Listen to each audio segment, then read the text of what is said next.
አብርሃም ግን ማለት ነው ዛሬ ነው የልጅክን እናት የምታከብረው። ኧረ እባክህ የልጄ እናት ናት ብዬ ነው አከበርኳት።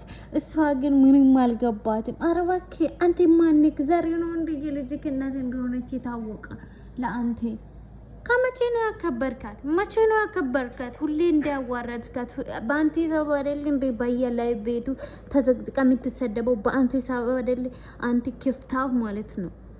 በአንተ ሰበብ አይደል እንደ እንደዚህ የምትሆነው? በአንተ ሰበብ አይደል እንደ ይሄን የሚያክል ደረጃ የደረሰችው? የልጅ እናት ብዬ አክብሬያት። ኧረ እባክህ ሚስቶቹን ወይስ የልጅ እናቶቹን የሚያከብሩ ወንዶች ምን ይለኛል ብላ ታስበውም እንደ ምን አይነት ተንከሲስ ነው ሲያስጠላ። አንተማ ወንድ ነህ ወይ የኛ ሆኜ ነው? አረ በጌታ እንድም ሩት ይሄንን ነገር አድርገ ከሆነ ማለት እናጨበጭባታለን።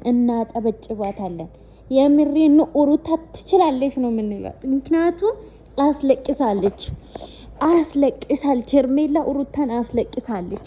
ይሄ ለሩታ ማለት ነው። ሩታ ይሄን ነገር አድርጋ ከሆነ ያንሳል ለሄርሜላ ማለት ነው። ያንሳል። እንደውም ሌላ ሰው ባያደርጋት ሩትዬ ይሄን ነገር አድርጋ ቢሆን በጣም ነው ደስ የሚለው። በጣም ማለት ነው። ወተት ነው የምንጠጣው እኛ ወተት ማለት ነው። ኡፍ ብለን እንዴት ትቀልዳላችሁ እንዴ?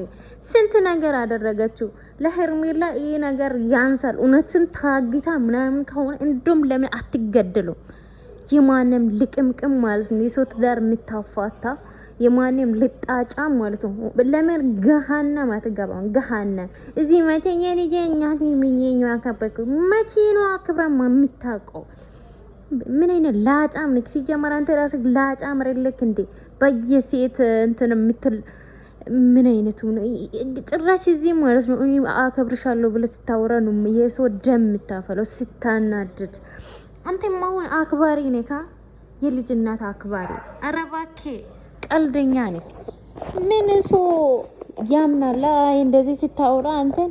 ኧረ እባክህ ቀልደኛ ነህ።